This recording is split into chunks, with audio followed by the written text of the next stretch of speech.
Okay, Cal, I'm joining you now, and things have started to pick up a little bit, haven't they? Yeah, the wind's dropped a little bit, Phil, and it's starting to warm up. I'm starting to get a few more bites now. So Okay, well that's a nice looking skimmer. yeah, I've had a few. Had a few skimmers and a few bigger fish. I'm actually fishing meat short. Meat short? Yeah, I've changed the way I approach my match a little bit of life at match lake as there's getting more and more carp, 2 F1s the ratio. I've started fishing meat more, trying picking out the odd better fish, and it really has worked today. The first 2 fish I caught have probably gone £10. Fantastic. And what length of pole are you fishing today? I'm fishing your top 2 plus 2 more sections, Right. which is 5 metres. We 5 all call it 5 metres. And by fishing meat at that range, you do tend to fish and catch the bigger fish. Okay, so you've got a rig on there that's perfectly adapted to both catching skimmers and carp, I guess? Yeah, what I've done is I've picked a float and line and hook that's suitable so I can fish pellets or I can fish meat. At any point I can swap between the two. If I need to catch skimmers and F1s, I can fish pellets. At any point, if I feel like I want to catch a carp, I can put a bit of meat on. So the hook I've chose is a 16, size 16, MT3. Right. It's a really good, perfect hook. Okay, that's for, these babies. Yeah, for that type of fishing. Yes. I fished it to an 016 hook length, which is not too heavy, not too light. You can land anything in this lake with it, but you're still going to catch your skimmers.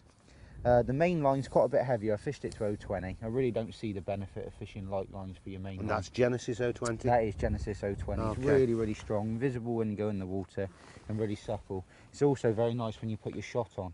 It doesn't damage too easy. It's really, really nice line, very forgiving. The shotting pattern I've used one bulk, but what I actually do is my bulk, I spread it out probably a centimetre apart each shot, and that just comes like shirt button style. I think you miss more bites on when you actually bulk it up. So spreading it out just a little bit should improve your bite hit ratio. And from your bulk shot, you've actually got no shot at all on the hook line? No, it's just one bulk but slightly spread out. Right. So it's just nice, simple, nice and neat, no tangles. But when that fish actually picks a bait up, they feel less resistance when it's a bit strung out. Okay. So it works really, really nice. And the float you're using? The float is a Maver Invincible Series 1. I've picked this float because it's very, very versatile. You can put a pellet on it, you can put a meat on it. It's quite buoyant and it's very visible, so it is really, really perfect. It's got a thick carbon stem. When the wind is like today, when it's a bit skimmy, you want to put a float that's nice and stable, so that stem really does help. It's a diamond shaped body which really does sit nice. You can hold on to the float against the wind and it doesn't ride out the water. It sits really, really nice, and it's really, really important for when you're catching on meat because the bites can be very difficult to hit. So that really does improve your presentation. Okay, and that's really quite important. a thick bristle and a high-vis bristle, isn't it? It's actually a hollow bristle. Yeah. And I might say that this particular style of float, this Invincible float, that is actually Cal's own design, and it works really well, doesn't it? Yeah. With it being hollow, the bristle, the light actually passes through it, so you don't get any shadow. So it's really, really perfect for that style of fishing. And just stopping Callum there, he did mention about his main line, which was what diameter again? 020. 020 diameter. Cal uses this type of Genesis. We have 2 types of Genesis, Genesis Extreme and the original Genesis. This is personally my favourite. This has got a lovely amount of stretch to it. It's got a controlled elasticity, but very, very good on its knot strength.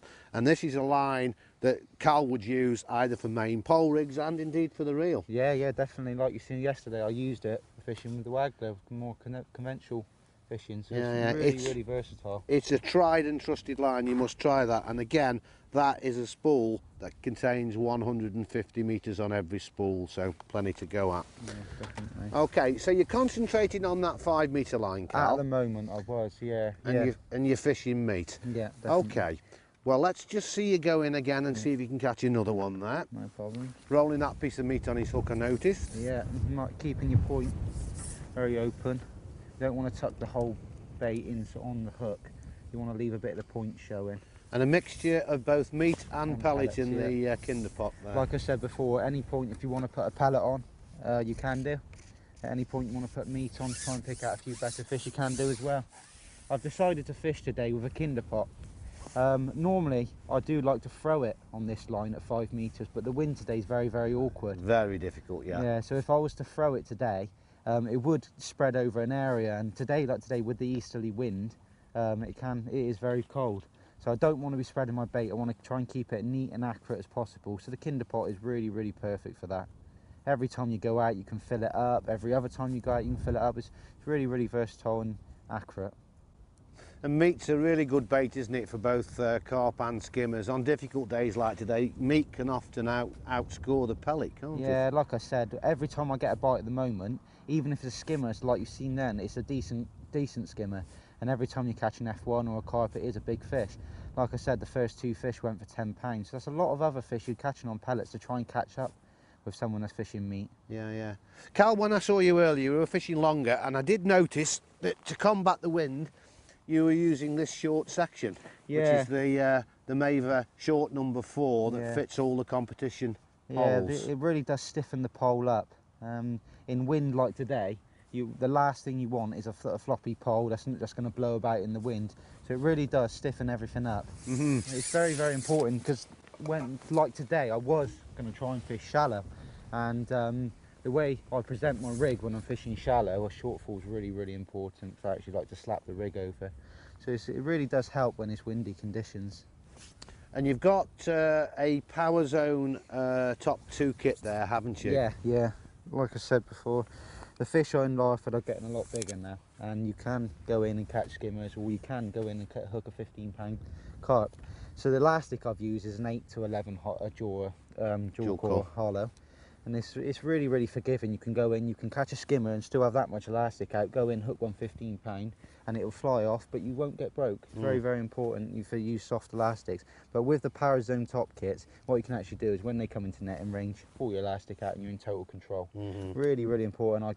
I look back at my fishing career, and I really realise sometimes how I used to fish without them. I couldn't do it now.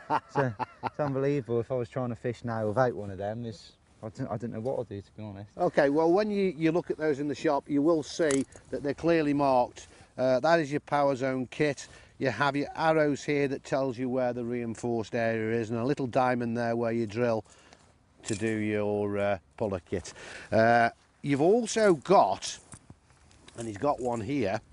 Now this is a conventional power kit, and not everybody wants to drill these, because once you drill a section, remember this is a tube, you can put a weak spot in there. If you don't want to risk that, then we sell this little item, which is a short piece which is reinforced similar to the Power Zone, which you simply buy that, drill that is a parallel piece that fits onto your power kit. Great little idea. So if you get any breakages at all, that's an inexpensive piece to replace, whereas a full kit costs you a few more bob. The other good thing is about that, Phil, is when at a later date, if you decide if you don't want hollow elastic in your pole, what you can actually do is just cut your elastic and put your normal bung back up inside. So you're in the summer months, that's perfect for it. In the winter months, when you want your lighter elastics, you can just cut it off, take it off, save it for next year, and use your lighter elastics for a normal bung. Absolutely fantastic. It really has many uses, that. Absolutely really fantastic. I see you netting some fish earlier as well. I mean, this is a rather strange subject to get on, but just talking about landing nets, it's very, very important. You've got a landing net head there that intrigues me now. Yeah, that's the Maver Nano Mesh. It's designed, it's really, really good material, very, very strong. Your hooks don't get caught up into it.